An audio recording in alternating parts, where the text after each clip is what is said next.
Hey, it's Mike with the Daily BM. On this episode, Brad and I discuss the revolution of AI in medical diagnosis of diseases and how AI is going to impact us in the future. Just two guys that don't know much about AI chatting about AI. Hope you enjoyed this episode, and remember, like and subscribe.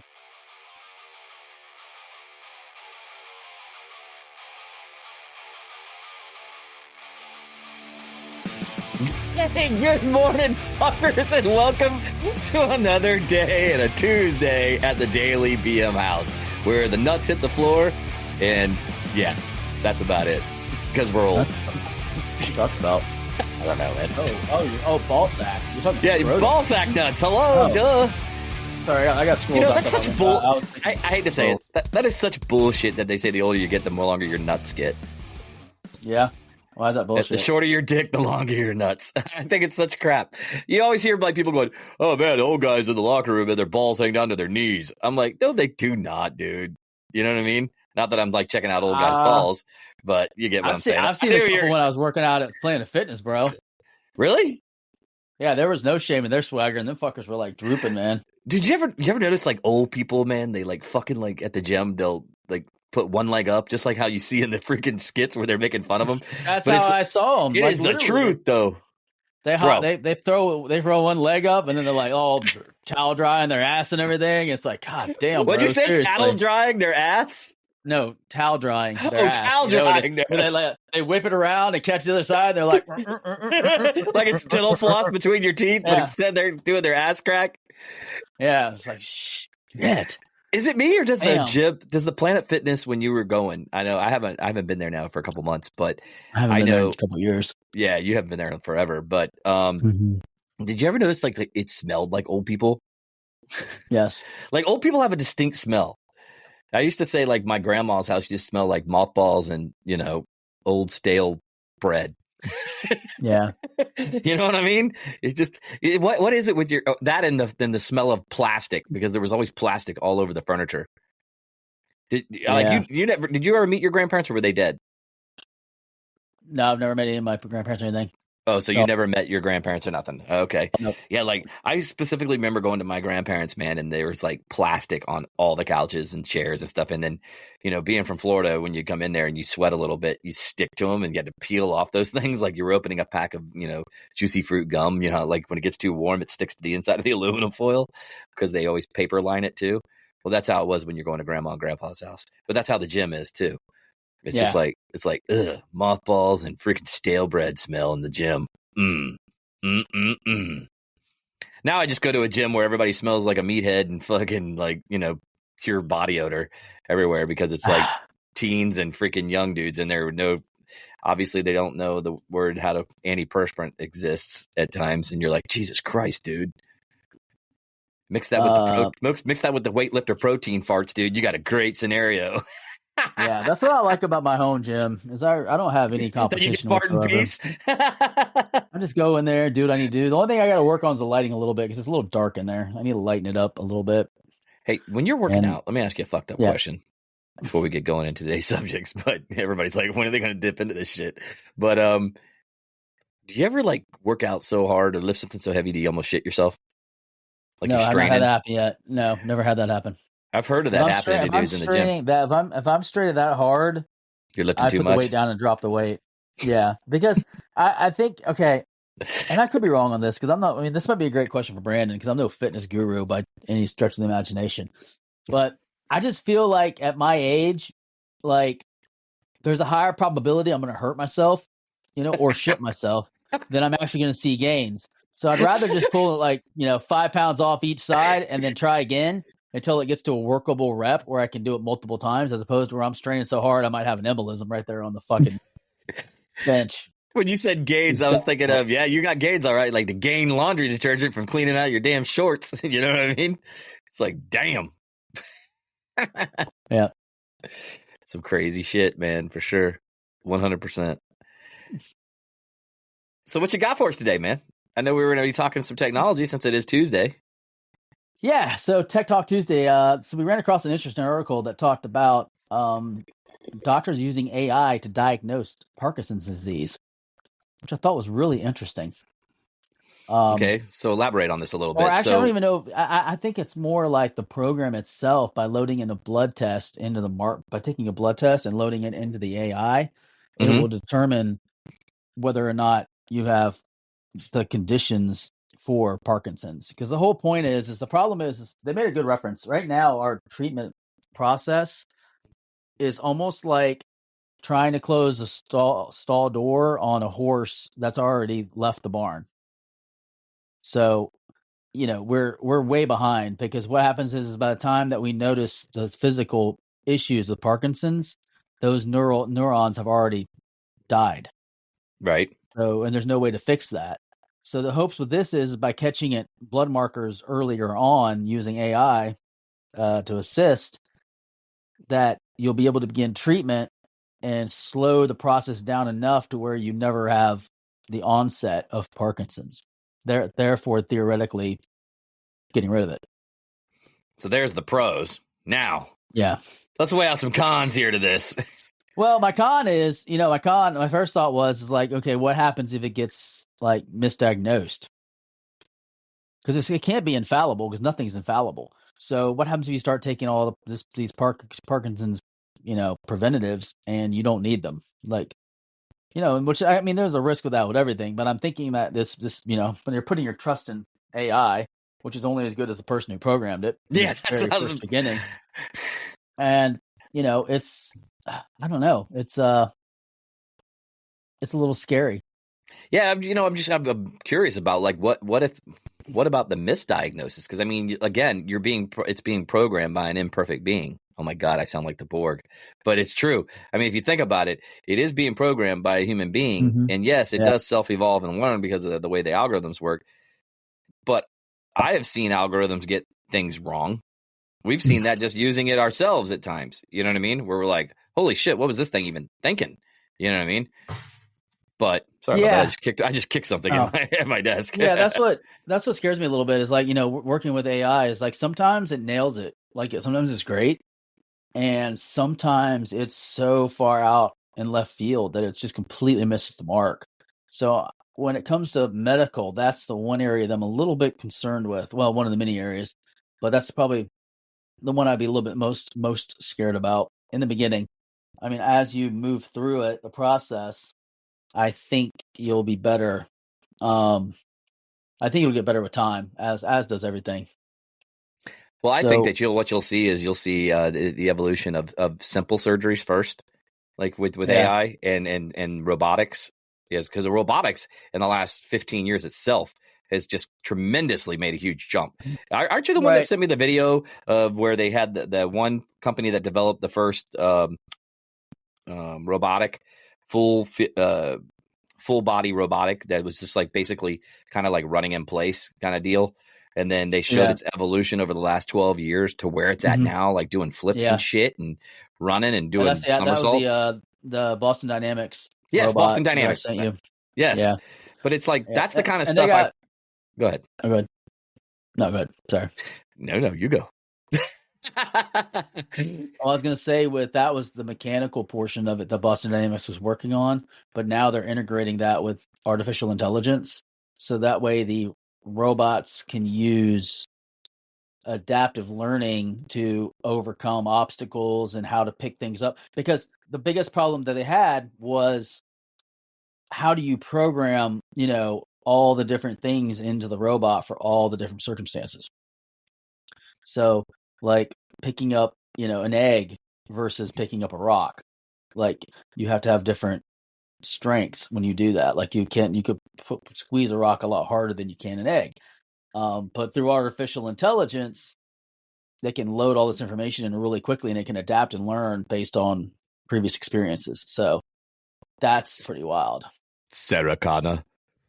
Sarah Connor. I say it all the time with AI, dude. This shit scared the hell out of me, man. I don't know about the rest of the world. Everybody else seems to be like, "Yay, I'm getting a hard on over it." But to me, I'm like, it makes me nervous. I mean, it's like real life Not, shit, dude. I mean, what not for happens? me. Go ahead. Oh, go ahead. Go ahead.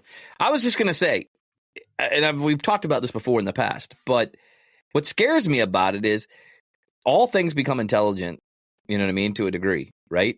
So if it if it becomes, if any, well, I mean, human beings may be the shortcoming of that stick, and we are the programmers. So, but the reality is that if this thing evolves past human capacity, as far as it's the way it can do things and learns how to like self-sustain without human life throughout history. I mean, I know it sounds like a movie, but it's the truth. Throughout history, we've seen where the lesser gets taken out. That's even with human species, we've done that. If you're not technologically advanced, we just take you out, and then you become whatever that is. Maybe. So that's what worries me about AI and getting into like robotics and things like that. Now, as far as medical, I can see it being an assistant, but not necessarily obviously you don't want it to make the final decision, but I can also see where robotics and AI might come in handy, like in small surgeries, like for instance, like my knee surgery. It's right there. It opens it up. It's able to identify it, using scans and do it probably a more precise job than the doctor's hand. You know what I mean? There's no probability about it. It would be more precise because it can move at microns and it doesn't get distracted. It doesn't get fatigued. It doesn't get tired. No wobble. It can go all day long. Shake. There's no tremor. It's consistent. It's only when the machine has a breakdown that there might be a situation. But yeah. if you do you want to be that guy? It's in there. Hold on a second. But it's no different than a doctor's working on you and all of a sudden they collapse of a heart attack. The probability be slim as long as there's maintenance. If you're staying on top of your maintenance, right, then the probability of a breakdown is very slim. It's usually with equipment, and that working in the industry you work in, usually the stuff that gets maintained and checked out and parts get replaced as they getting close to the end of their life expectancy, you'd never have really any outages.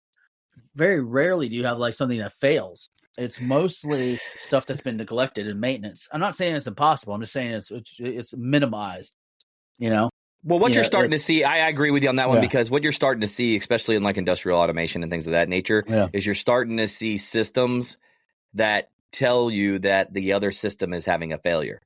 So its main job is to monitor, like a manager, all of it. This thing's only got 25%. It's kind of like what your car, how you have your app, right? And like, so for instance, you drive a Ford truck, F-150, right? And I drive a Lincoln. So both of our vehicles tell us, hey, the oil is about 25% life expectancy. It has this, it has that. It's the same thing. So when you're out in those fields, you'll see, this transmitter that might be detecting pressure has got a seal that's leaking because it's losing 5% here. You know what I mean? So schedule maintenance, boom, and then it schedules maintenance. The maintenance man goes out there and fix it. Or in the future, the robot comes out, replaces it, boom, it's done. You know what I mean? Well, I think it's going to be more of a bed situation as opposed to like a human robot walking out. You're listening to the Daily BM. What do you mean? So I think that it's going to be more of like you lay down in like a med bed type situation, and then it has the robotic arms attached to it, as opposed to it being a human, as opposed to being a human walking out. Like I don't think they're going to make it like amiable. You're like a robot walks out and it picks up the tools.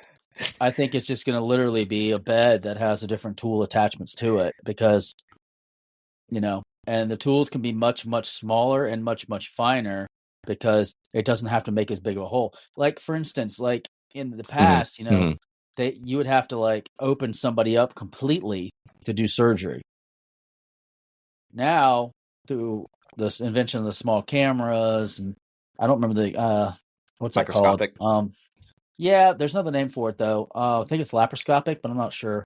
But basically, you can use these small pieces of equipment to go in a tiny hole and take care of the situation with minimal damage. Like, for instance, like tumors and things of that nature. To remove a tumor before, they might have to do a 4 or 5 inch incision to get enough room for people's hands to get in there to work around it. Now, with the attention to these, that's a much smaller incision, much quicker heal time. Like yours is going to be in and out because it's all done like laparoscopically. Right. And, like with the Mako robotic like knee replacement system, like they basically can fine tune and have everything ready to go before you get into surgery. And then it's real quick. And the robot cuts your knee to the exact specifications of the part. So there's no guesswork. There's no, it's just doing instant imaging at the same time. So it's like real time updating and going faster. So I think eventually, as the technology gets smaller, you're going to have like the med bed where you sit down and a bunch of nanites just inject your body and they go do what they need to do. Like the AI, the system diagnoses you, tells you this is what you have, this is what you need to do, and then it just goes in there and fixes it. And it can do it on a widespread entire body system. Because it's just a matter of time before things get smaller, better, more efficient. Like you could send in 1 million microscopic robots and they could attack a tumor and cut the entire tumor into tiny little pieces and then haul them out like little bitty dump trucks. It's interesting that you went with nanotechnology because I believe that would be the next evolution up. It's just these like these tiny little devices that you can't even really see, and they're going in there and taking care of the job. They get injected into the bloodstream. But still, it kind of reminds me of the movie I, Robot back in the day with Will Smith. Like when do we start putting? I mean, we're already putting on like robotic, arms attached to people. But what I'm saying is I think the next evolution of that is integrating it into the body itself, where the whole arm is. That's what I think is going to happen. I don't think that we're going to have this great Terminator style end to the humankind. I think what's going to happen is that we will create a technology that will be the next life form, and we will just slowly die out. Really? So you think that humanity will take the track of we'll just evolve into something like the Borg, or you're saying like a completely new evolution? Like, we'll be like Neanderthals and with Homo sapiens. Like we'll just no longer we'll just go out of existence because we'll no longer be relevant. Interesting. Like think about it. Like think about it for just a quick second. Like if you have a computer that can learn everything about you, right, and it can know your chemistry, your body, your makeup, like everything, and you interact with it, eventually it will be very much like you, whether we like it or not. Because yes, we have our core memories that some of them we remember, but 90% of the stuff we forget. Right. Our day-to-day interactions and stuff like this. It's only the major milestones that we remember that kind of shape who we are. But they've already got AI that can start mimicking like who you are. So if you load it with a set of parameters of who you are, then it could literally become you in an artificial being. So at that point, when your biological essence ceases, this robot could technically become you or a version of you.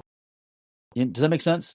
Like it may not be you on the soul sense. So if you believe in like God and Christianity and that kind of stuff, then that's you'd be like that's abomination because it doesn't have a soul.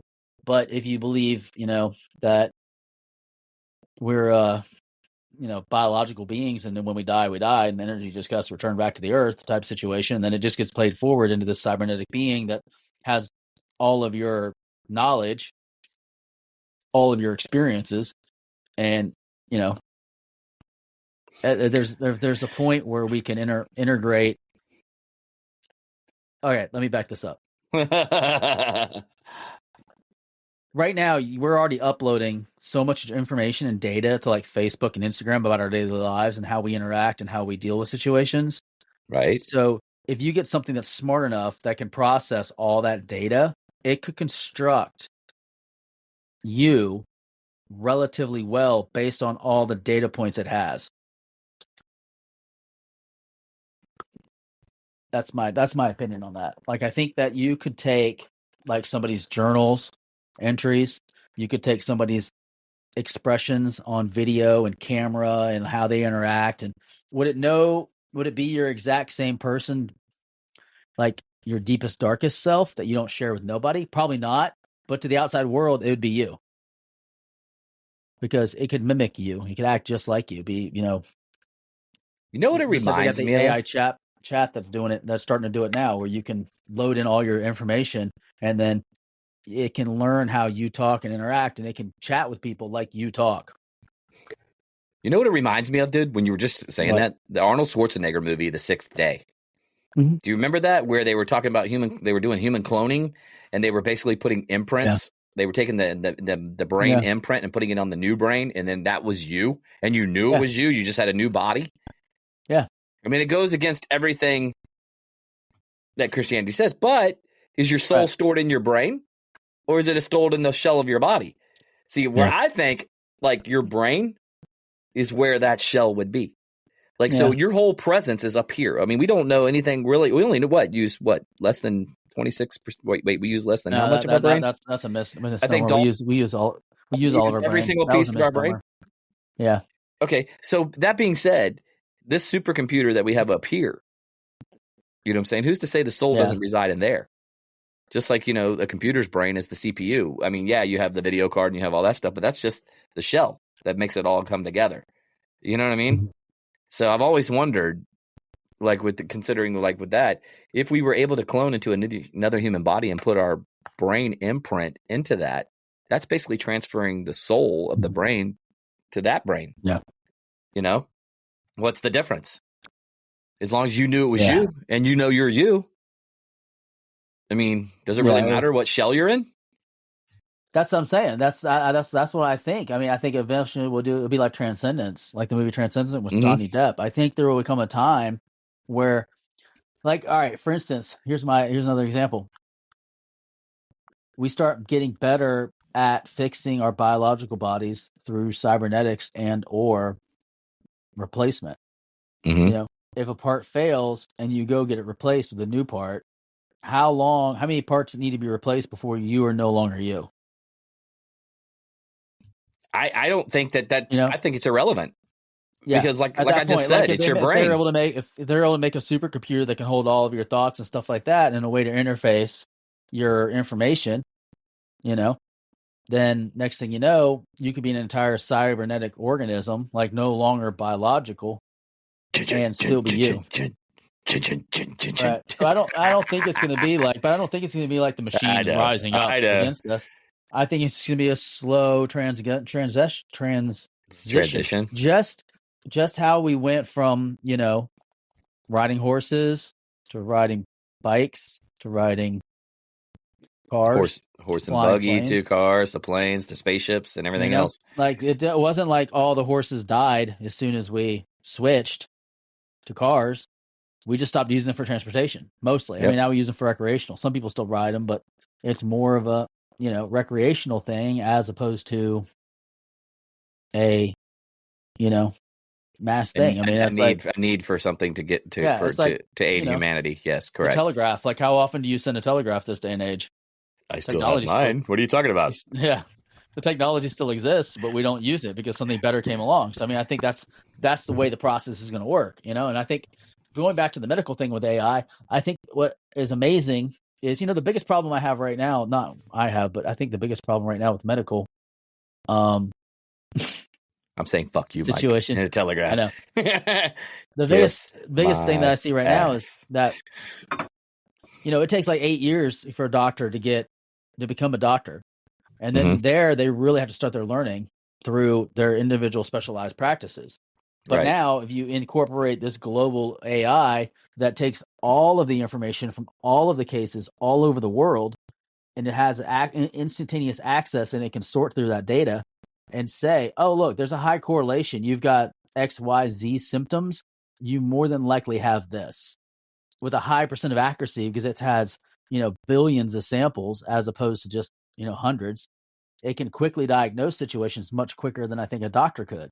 And then you'd be getting unified care across the board, because sometimes you have shitty doctors, sometimes you have great doctors, and it all depends on their level of knowledge. If they're tired that day, if they had enough caffeine, whatever the situation is, you can have a good day and a bad day. But if it's coming through AI, like a robot that's artificially learning all this information and expounding on it, you're going to get better results quicker, in my opinion.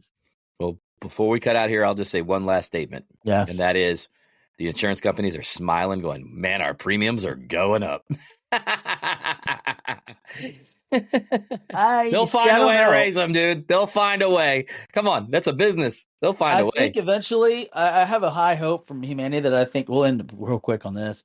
I think eventually, if we don't blow ourselves up, will get to a point where it's like Star Trek. Like, I don't know if you've noticed, but the people are pretty smart and they're pretty good at creative problem solving, but 99% of the workload is on the computer. Like, in every episode, it's like, computer, calculate the distance between these two stars and plot a course to do this, this, and this. You know, and it's like the computer does, like, and it does it, and then the shit works out. It's not like, oops. Speaking of which, accessing. Yeah. So it's not like, you know, in the show, they're like, well, let me pull out my abacus and figure this shit the fuck right out real quick. You know, like, even when they're like, the head science guy is like, you know, even basically the smartest guy on the ship, like, the only reason he's the smartest guy is because he knows how to ask the computer the right questions to get the right answer. Like, Exactly. It's not like he's doing the math problems in his head on himself. You know, I mean, he's literally like, well, I got this. Computer. What's 2 + 2? 4. Yeah, let's go. There's the answer. It always reminds me every time we talk about like Star Trek or anything like that, man. You know, because we got to get out of here. But it always reminds me of the scene where Scotty in the one with the whales, where he goes to the glass person and he goes, yeah, you got to use a mouse, and he picks it up and he goes, computer. He talks into the mouse. Computer. He's like, no, you got to click. Oh God, primitive. You know what I mean? In his Irish accent. Yeah. But you know, it's just funny to me because it's so true. You know, like you said, you know, they get in there. We'll get to that point. I'm already telling my Alexa to turn on my lights and do this, that, and the other. You know what I mean? I don't ever, like, I'm a lazy shit. I'll be like, hey, turn on my living room, or hey, turn on the freaking kitchen light. You know, so before I walk in there, so it's already there. It's already prompted, ready to go. I've already started using AI in my daily basis because it's fun to play with, you know, and as far as like, you know, giving it a list of tasks and telling it to optimize what it thinks would be the quickest way to do it and see how well it works out. And sometimes it does, you know, like. So you like playing with AI every day? Oh yeah, I do. It's cool. I'm going to get a tattoo on my wiener that says AI. I like playing with Al. Oh jeez. All right, listen, guys, we're gonna leave on that note. So if your friend tells you he plays with AI every day, do not put a tattoo on your wiener that says AI. With that being said, don't forget, head over to thedailybm.com where you can follow us on all of our socials. You can also subscribe and follow us over at Rumble and on YouTube. Don't forget MasonDangerBeardCO.com where you can get 20% off all items over there. And just by simply using the promo code DailyBM. Mikey, you got anything before we get out of here? No, man. Everybody just have a great day, you know. No, you were going to say it. Fucking say it. You're laughing so hard. No. It has nothing to do with the show. It was just something funny that popped up. First thing that pops up. Do you want to know? Okay, so this is it. And this. It has nothing to do with this show. It just popped up in front of me. And it literally, somebody sent me a message. And they said... I'm working on my new fitness program, and I also had a lengthy talk yesterday with my fat. And then they just specified underneath it, like 2 minutes later, it says father-in-law. And I was like, that's a completely different conversation. Because I envisioned, you know, grabbing the fat roll and just having a lengthy conversation with like, you know, we're going to start a new workout routine and I really need you to cooperate, okay? Like, I want you gone, as opposed to having a conversation with your father-in-law. I was wondering why you were laughing so hard. All right, guys, we'll see you tomorrow for Women Trouble Wednesday, and we'll see you guys on the flip side. Have a good one. Remember, talk to your fat. Deuces.